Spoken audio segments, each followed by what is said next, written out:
parte de la música, este coro tan hermoso. Primera carta del apóstol Pablo a la iglesia en Corinto.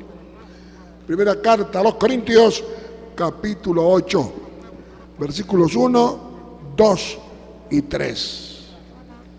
Corintios, primera carta de Corintios a los Corintios, capítulo 8, versículos 1, 2 y 3. Me permito leer la palabra de Dios y usted síguela por favor en su Biblia. En cuanto a lo sacrificado a los ídolos, sabemos que todos tenemos conocimiento. El conocimiento envanece, pero el amor edifica. Y si alguno se imagina que sabe algo, aún no sabe nada como debe saberlo. Pero si alguno ama a Dios, es conocido por Él. Bendito Padre Celestial, gracias. Gracias por tu palabra. Gracias porque ella es eficaz. Gracias porque ella es poderosa. Y esta mañana te rogamos que nos hables. Háblanos, Señor, con tu amor maravilloso. En el nombre de Jesús. Amén, Señor.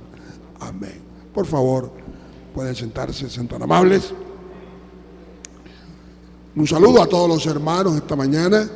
En el nombre de Jesús. Gracias a Dios por esta hermosa oportunidad de predicar la palabra. Compartir el mensaje aquí en la iglesia de Belén. El hermano Orbein, que está viajando, me pidió que predicara esta mañana. Agradezco esta oportunidad. Saludo aquí a la hermana Nubia, su esposa. Amén, gloria al Señor. Y espero que Dios esta mañana de verdad nos hable. Vamos a hablar un poquito, a tocar el tema sobre qué tiene que ver el amor de Dios con la unicidad. La unicidad y el amor de Dios.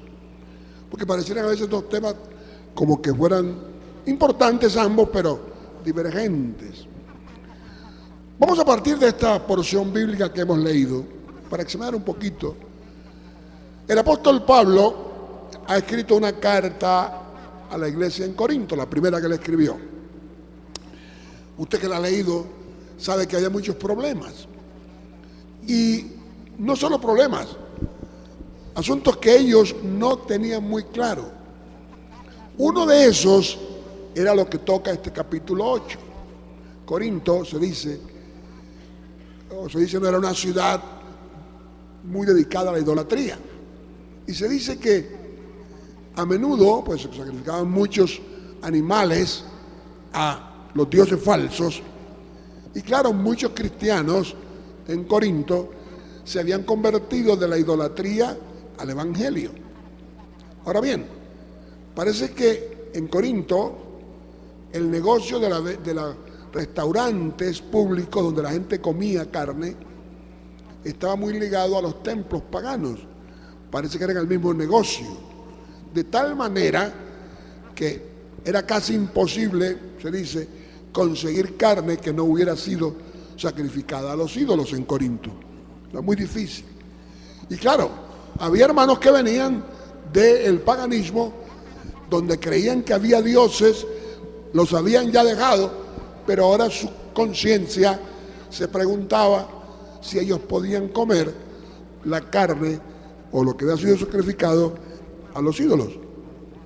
Entonces el apóstol dice, bueno, mire, en cuanto a eso que ha sido sacrificado a los ídolos, sabemos que todos tenemos conocimiento. Y aquí quiero decir algo. El apóstol Pablo está partiendo de la posición judía.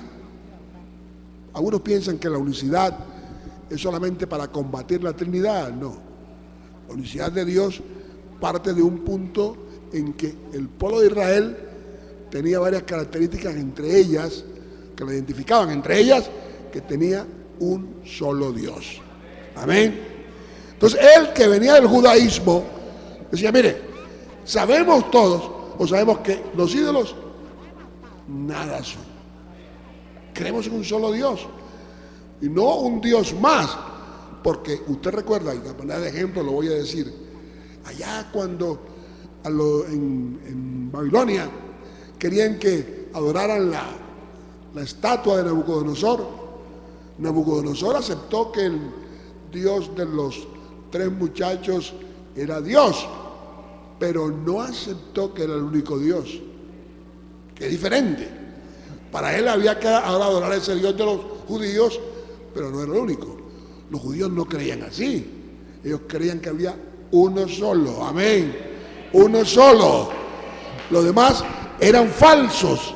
Los demás eran ídolos, que como dicen los salmos, ni ven, ni oyen, no tienen poder para nada. Como cantamos nosotros hoy, los ídolos no tienen poder, ¿verdad? Ahora bien, dice, bueno, todos sabemos eso, dice Pablo de su posición de judío. Dice, pero el conocimiento envanece.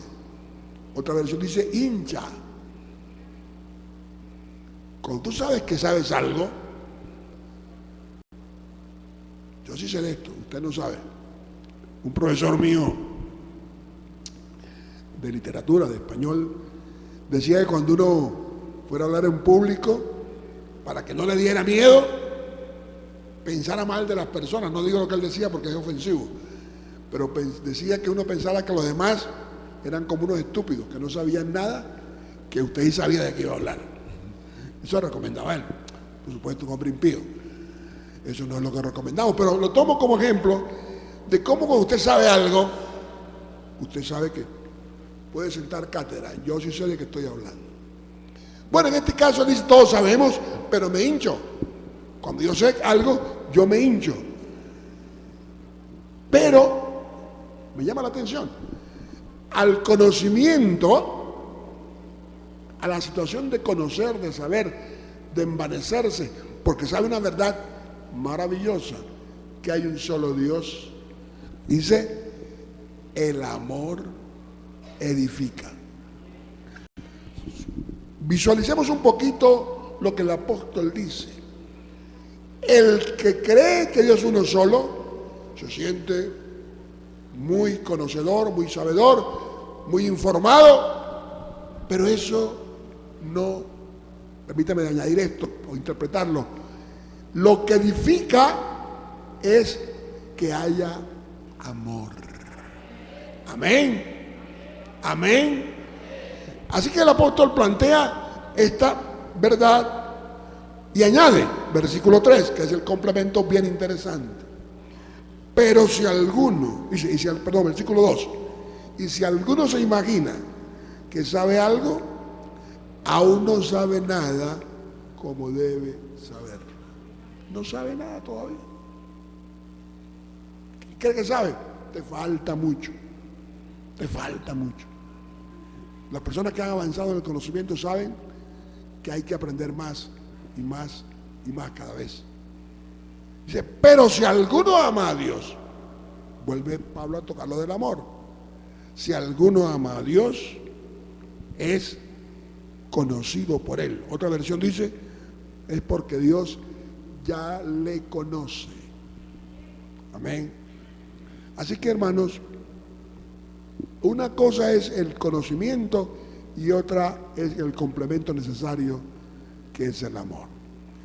El apóstol va a desarrollar a partir del versículo 4, va a desarrollar más detalle la idea. Vamos a mirarla un poquito.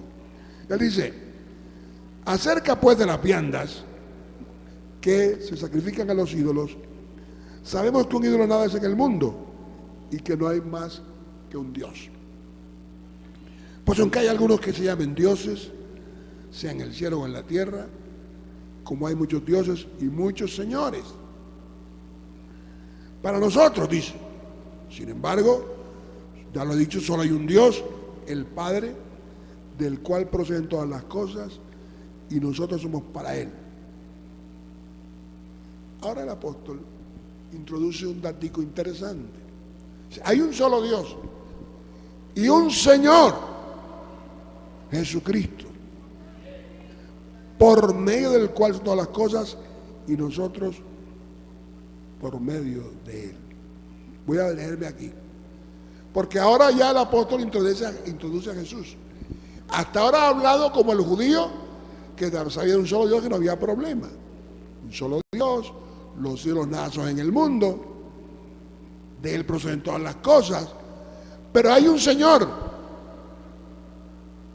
¿Por medio del qué? Por medio del cual son todas las cosas.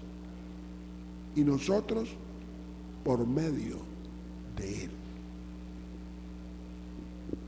¿Cómo hace el apóstol Pablo para conciliar la idea de un Dios que es sobre todas las cosas con la de un Señor? Inevitablemente el apóstol tiene en mente o está recordando la famosa expresión que nosotros conocemos y que la sabemos de memoria y que la hemos repetido tantas veces y que aun cuando presentamos a los niños las mencionamos allá en el capítulo 6 de Deuteronomio. Oye Israel, Jehová nuestro Dios, Jehová uno es. Y amarás a Jehová tu Dios con todo tu corazón y de toda tu alma y con todas tus fuerzas. Está diciendo, tenemos un solo Dios y a Él lo más amar. En Isaías también se habla de que tenemos un Dios. Así que el apóstol no podía cambiar de idea. Solo que ahora él está reconociendo que Jesucristo es el Señor. Amén. Ese Jehová, que ya inclusive sabemos que es una manera de mencionar al Señor, es ese Jehová, es ese Jesús a quien ahora él le llama un Señor. Para que veamos que esto es lo que tiene en mente el apóstol, vamos a mencionar dos citas bíblicas. La que leímos al principio del culto, en el capítulo 2 de Filipenses. ¿Cómo fue que pasó eso? El apóstol va a explicarlo. Que ahora tenemos un Señor, que es el mismo que se menciona en Deuteronomio, que repito, Jehová también se puede mencionar como Señor. Versículo 5. Haya pues en vosotros este sentir que hubo también en Cristo Jesús, el cual, siendo en forma de Dios, no estimó el ser igual a Dios como cosa a que aferrarse, sino que se despojó a sí mismo, tomando forma de siervo, hecho semejante a los hombres, y estando en la condición de hombre, se humilló hasta a sí mismo, haciéndose obediente hasta la muerte y muerte de cruz. Versículo 9. Por lo cual Dios también lo exaltó hasta lo sumo y le dio un nombre que es sobre todo nombre. Gloria al Señor. Así que lo que dice el apóstol es esto: Jesucristo, estando en forma de Dios, bajó y se hizo hombre, y estando como hombre se humilló hasta morir en la cruz, que era oprobioso, y por esa razón Dios lo exaltó hasta lo sumo. Aleluya, aleluya. Y ahora se le puede llamar Señor. Amén. Vamos a decirlo de esta manera. Yo quisiera ser claro. Dios se desinhibió, se quitó, se bajó y se hizo humano. Y estando humano, murió y ahora es Señor de todos. ¡Aleluya! ¡Aleluya! O sea que Pablo, de su posición de judío de un solo Dios, se encuentra con un Jesús que fue clavado en el Calvario y que nos ha redimido. Fíjese que dice: y el que ama a Dios ha sido conocido por Él. Cuando es conocido por Cristo es porque nos ha salvado, nos ha perdonado, nos ha limpiado y nos ha cambiado. Y alguien ha dicho esto, que Jesucristo fue exaltado porque, voy a ver si lo puedo decir bien, porque hizo, porque Él es Dios obviamente, en condición de hombre, lo que solo Dios podía hacer. Amén. Lo que solo Dios podía hacer. Nadie podía amarnos como Él. Y aunque nos amara y aunque muriera, no nos hubiera dado la salvación. Su nombre, gloria. Su nombre, gloria. Voy a repetirlo. Nadie puede amarnos como Él.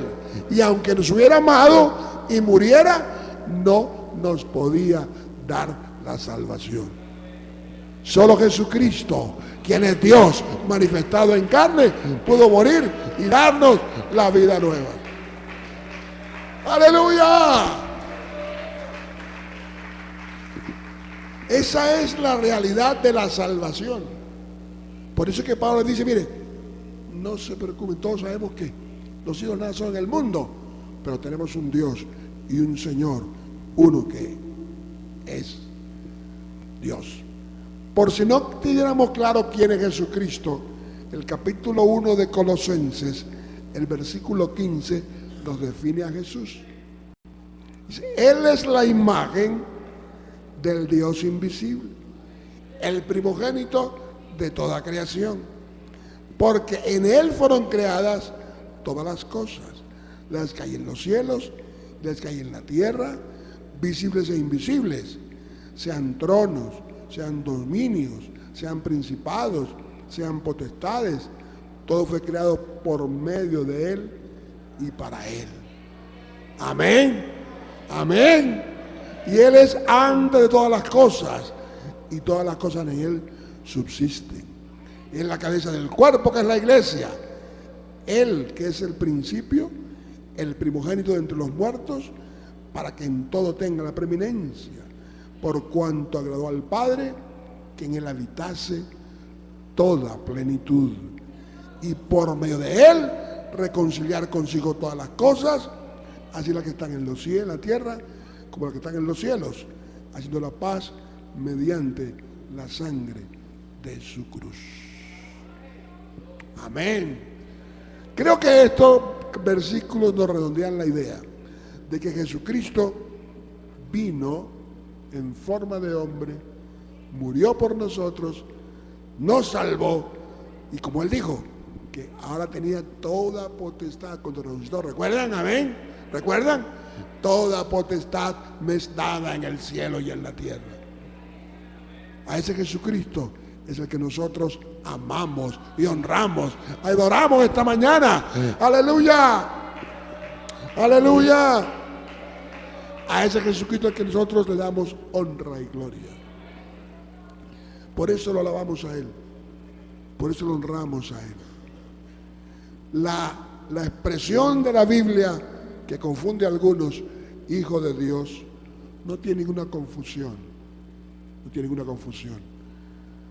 Cuando se decía hijo de Dios en el Antiguo Testamento, no tenía la connotación que tiene en el Nuevo. En el Antiguo era como que, bueno, Dios lo estaba escogiendo y para algo, pero cuando se habla de Jesús como el Hijo de Dios, se habla como ese Dios que tomó forma de hombre, aleluya, como que se hizo hombre por nosotros. Y nosotros, y aquí va entrando en materia nuestro paso particular, nosotros hemos sido hechos, ¿qué? Dice la Biblia, coherederos por la muerte de Cristo en el Calvario. Otra vez nos encontramos a Jesús, que es que el advenimiento de Jesucristo tiene importancia por su vida, tiene como que la culminación en la muerte y luego la resurrección para garantizar la vida eterna. Su nombre gloria esta mañana. Su nombre gloria esta mañana.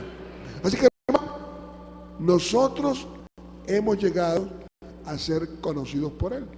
¿Pero por qué? Como decía Filipenses, porque no leímos la primera parte.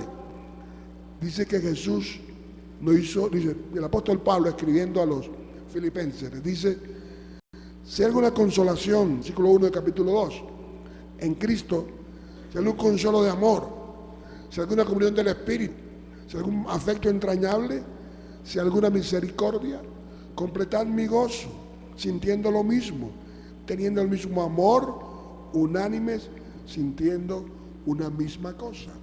Nada hagáis por contienda o por vanagloria, antes bien con humildad, estimando cada uno a los demás como superiores a él mismo, no mirando cada uno por lo suyo propio, sino cada cual también por lo de los otros. Y versículo 5 que ya leímos, lo leo nuevamente.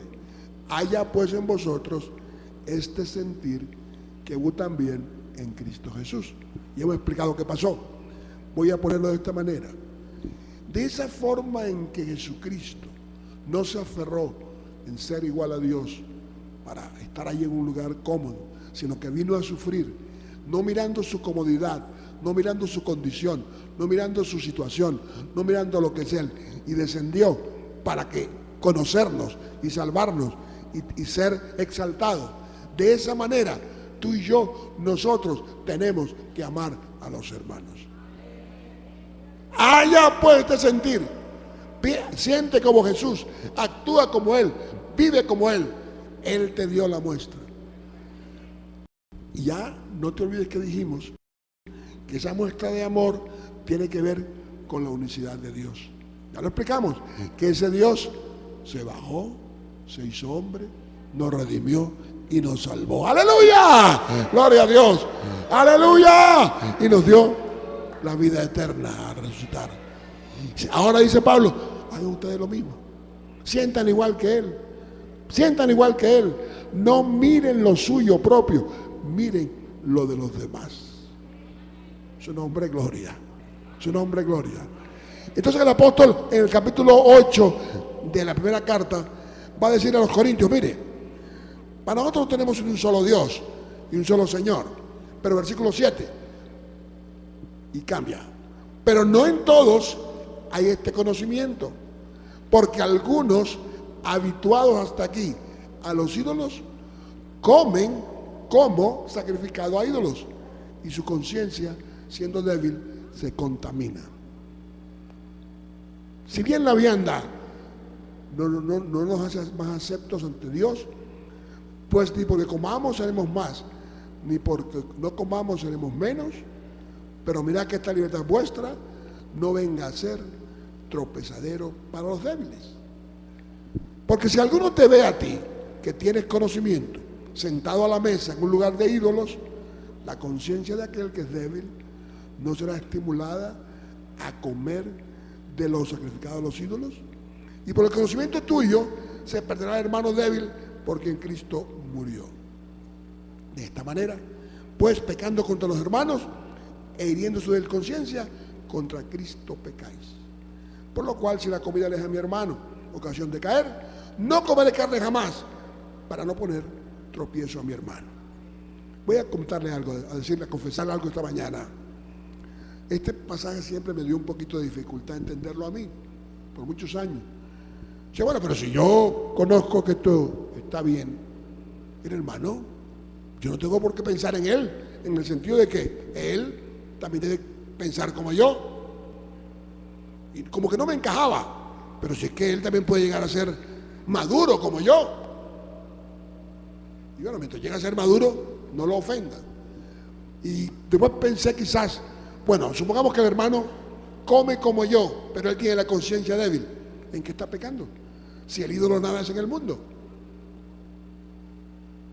No podía resolver la situación.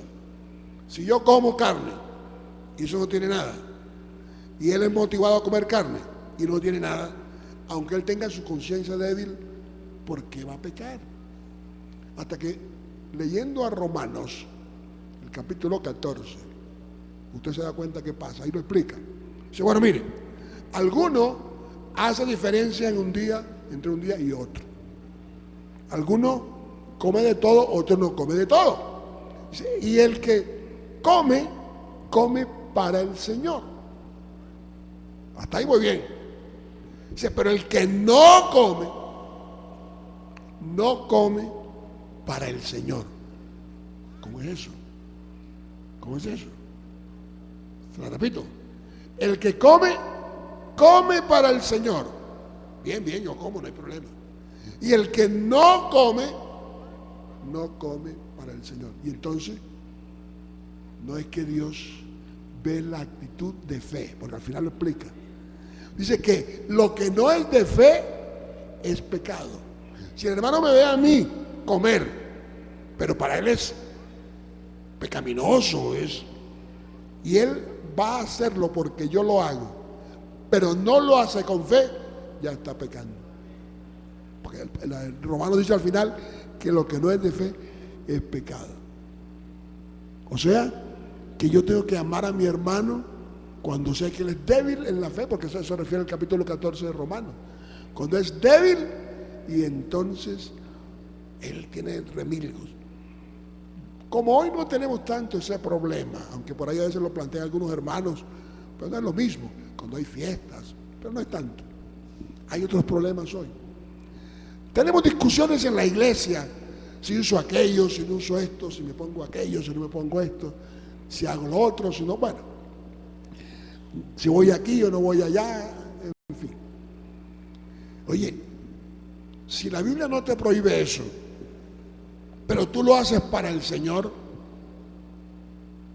tú lo haces con limpia conciencia, lo haces para el Señor. Y si el otro no lo hace, no lo hace para el Señor. ¿Qué quiere decir eso? Que el que lo hace con conciencia quiere honrar a Dios. Y el que no lo hace con conciencia limpia también quiere honrar a Dios. Entonces no nos peleemos. No nos peleemos. No nos peleemos. No nos peleemos. ¿Por qué juzgas al hermano? ¿Por qué criticas al hermano? Amén. Tú lo haces para el Señor. Ahora, si yo hago algo que al hermano le va a hacerlo como yo, pero él no lo cree, evítalo. Porque harás que lo haga sin fe, y lo que es sin fe es pecado. Porque no lo hace pensando que ahora hace aquello honrando al Señor. Ah, no, como el hermano lo hace, yo también lo hago, yo puedo hacerlo. No, no, no. Es que él antes no lo hacía porque amaba a Dios y le adoraba con eso. Amén. Ahora ya no es así. Ahora ya no busca la gloria de Dios, la honra a Dios, sino estar contento en nada más. Tú lo has hecho pecar. Pero a la inversa también juega. A la inversa, no solo porque, sí, para este lado está bien, pero a la inversa también es verdad. Si alguien no hace algo y entonces presiona al otro para que no lo haga, y el otro, por contemporizar con el 2 o 3, no lo haga porque es que si me ven que lo hago, entonces pues yo quiero hacerlo, estás haciendo que el hermano peque igualmente. No lo estás amando, porque tú estás queriendo que tu posición sea la que se imponga. Es que hace porque no. Note que yo no estoy diciendo que sí y que no. En ese problema no me meto. Estoy en términos generales nada más. Amén. Yo veo que algunos se quedan como que hermano está como enredado. Vamos a aclararlo por si acaso.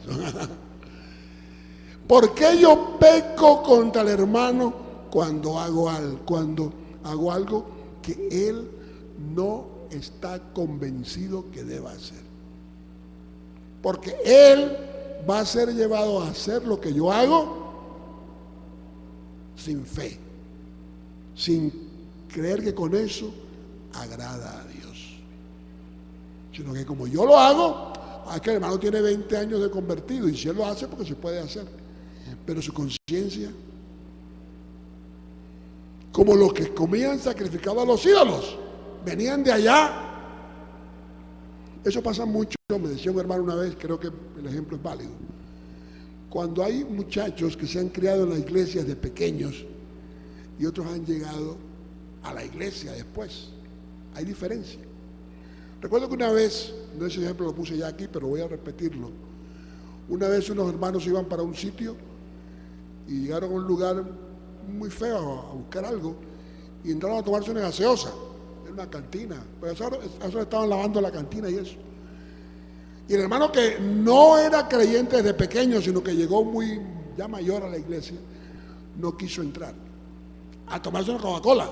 Hacía mucha sed, porque para él era como untarse, rodearse. Para los otros no era nada. Tomarse una Coca-Cola allí, ni les iba ni les venía. Eso es lo que pasa. Si usted obligaba al hermano a entrar a ese lugar y él pensaba que se contaminaba y que ofendía a Dios, lo estaba haciendo pecar. Lo estaba haciendo pecar porque él no se sentía cómodo haciendo eso. El otro no, el otro, tomarse la Coca-Cola, ni le iba ni le venía. A eso me refiero. No hagas que otro haga lo que tú haces si él no está convencido que debe hacerlo.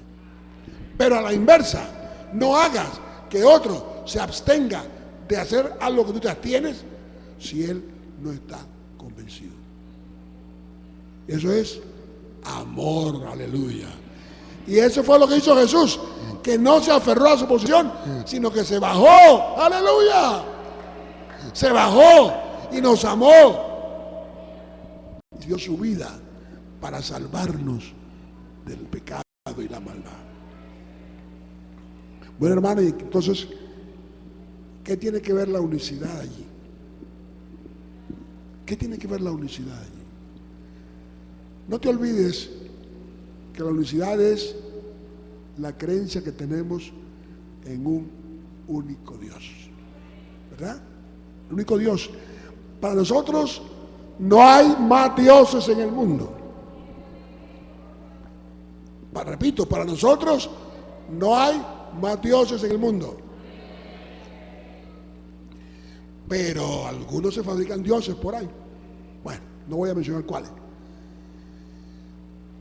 Sin embargo, lo que el apóstol está diciendo entonces es que a ese Dios único que servimos, a ese Dios único que amamos, a ese Dios que tenemos y que se ha manifestado en forma de hombre como Jesucristo.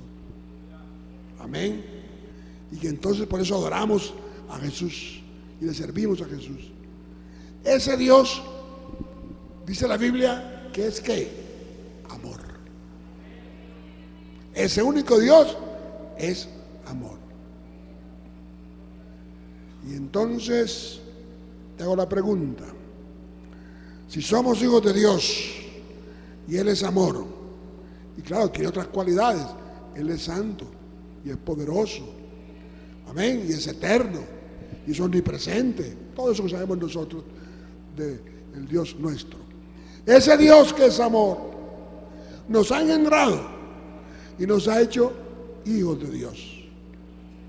¿Qué es lo que ese Dios que es amor espera que nosotros nos comportemos en ese sentido? ¿Cómo?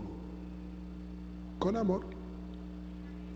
Porque el único Dios que existe nos ha engendrado como hijos y ahora espera que nosotros nos comportemos como Él, con amor. Cuando llegas a la iglesia, yo llego a la iglesia,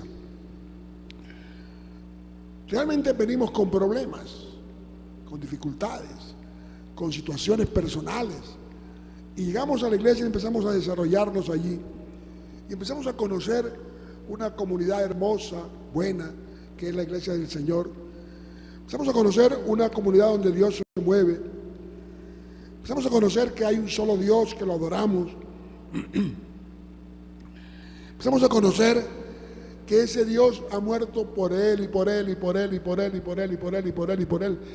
Y vamos a otra iglesia y vemos que murió por el otro y por el otro y por el otro y por el otro y por los hermanos y tantos que conocemos. ¿Y qué empieza entonces a pensar? Bueno, yo tengo muchos hermanos. Amén. Hasta la palabra, hermano, Dios lo bendiga. Tengo muchos hermanos. Tengo muchos hermanos. ¿Por qué? Porque han sido salvados por Cristo también. Amén. Y entonces, si ese Dios ha amado a Juan, a Pedro, a María, a Jacinta, a José, a Temístocles, a Nehemías, a todos, ¿qué se espera que yo haga? También. como hijo de ese único Dios. ¿Qué se espera que yo haga? Que yo ame también a mi hermano. El escritor dice, más allá dice, ¿cómo alguno dice que ama a Dios a quien no ha visto? Paremos ahí. ¿Cómo va usted a amar a Jesús? Porque es bueno, porque es grande, es poderoso, es amoroso. Pero si usted no lo ha visto, es lo que dice el apóstol en la Biblia. ¿Cómo usted dice que ama a ese Dios a quien no ha visto? Yo creo que lo ama. Si usted no ama a su hermano, a quien está viendo, a quien lo conoce. Ah, no, lo que pasa es que el hermano él es caprichoso y tiene mucho. Convivir con él es muy difícil, muy complicado, es muy enredado ese hermano. Sí, pero ¿y si Dios ama a ese enredado? Ama a ese complicado. ¡Aleluya! Ama a ese caprichoso. Ama a ese voluntarioso. Porque es el único Dios que tuvo la capacidad de amarnos. Pues no hay otro. Si Dios ama a ese, aleluya, tú también, como hijo de Dios, lo amas. Entonces yo no puedo creer en un solo Dios y decir que no amo a mi hermano. Porque ese único Dios en quien yo creo es amoroso y lo ama a Él. ¡Aleluya! ¡Aleluya! ¡Aleluya! Repito, yo no puedo creer en el único Dios y decir que no amo a mi hermano. Y decir que me importa lo que él piense, que yo actúo como quiero. No, si te importa lo que él piense. Para que no hagas tropezar al hermano. Esa es la relación entre la unicidad y el amor. Que van de la mano. Porque cuando tú crees que hay un solo Dios y lo predicas muy bien y lo enseñas muy bien, te hinchas, te envaneces. Te hinchas, te envaneces. Pero cuando tienes amor por tu hermano, nos edificamos. Aleluya, aleluya, aleluya, aleluya. Nos edificamos. Contribuyes para que el hermano no se pierda. ¿Qué es lo que explica el capítulo 8? Al final, pues es lo que explica eso. Tú contribuyes para que él no se pierda. Y es que el Dios que tú amas, eso fue lo que hizo. De tal manera, amó Dios al mundo, que ha dado a su Hijo unigénito. Permítame interpretarlo en contexto con los versículos que hemos leído. De tal manera amó Dios al mundo, que no se conformó como estar en forma de Dios, sino que se humilló como hombre hasta la muerte de cruz. Cierro paréntesis. Para que todo aquel que en él cree, ¿qué? No se pierda, mas tenga vida eterna. Aleluya, aleluya, aleluya, aleluya. Oh, gracias, Señor. Y yo creo en ese Dios. Y entonces yo actúo para que mi hermano no se pierda, sino que tenga vida eterna. ¡Aleluya! ¡Gloria a Dios! Yo no puedo morir por él, pero sí lo amo porque el Cristo de poder, el Jesucristo poderoso, murió por él y murió por mí. Y yo amo a mi hermano. Su nombre, gloria. Su nombre, gloria, esta mañana. Creo que Dios nos ha hablado entonces. Amén. Dios nos ha dicho que Él es uno, que lo amamos a Él. Aleluya, que Él es uno, que es poderoso, que es grande. Pero que así como lo amamos a Él, tenemos que amar a nuestro hermano. ¿Tú recuerdas a aquel hombre que llegó donde Jesús? Y dijo, bueno, maestro, ¿cuál es el mandamiento más grande? ¿Tú recuerdas el pasaje? Y dijo, bueno, hablando con él, le hizo ver que el hombre repitió, no, amar a Dios de todo tu corazón, con toda tu mente, toda tu alma. Y el segundo es igual, a tu prójimo, como a ti mismo. Y claro, el hombre entonces se puso de complicado. ¿Y quién es mi prójimo? Y entonces le contó la historia del buen samaritano, ¿verdad? La historia del buen samaritano. Y no le dijo que dos judíos se amaban. Dijo que un samaritano amó a otro. Que por cierto era judío, no sé. Este era samaritano que era odiado entre ellos. Para ponerlo de ejemplo de cómo estaba cerca, amando al otro.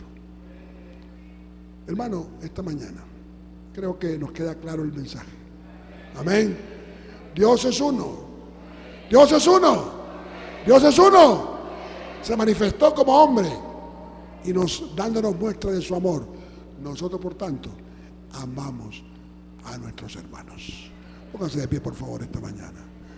Aleluya. Le decimos gracias al Señor por su palabra. Gracias, Señor, por tu palabra esta mañana. Bendito Padre Celestial. Yo te agradezco tu palabra esta mañana. Yo espero que haya hecho impacto en nosotros. Que nos haya, Señor, reblandecido para amarte cada vez más. Gracias. Muchas gracias, Señor. Muchas gracias. Aleluya. Cantemos, por favor.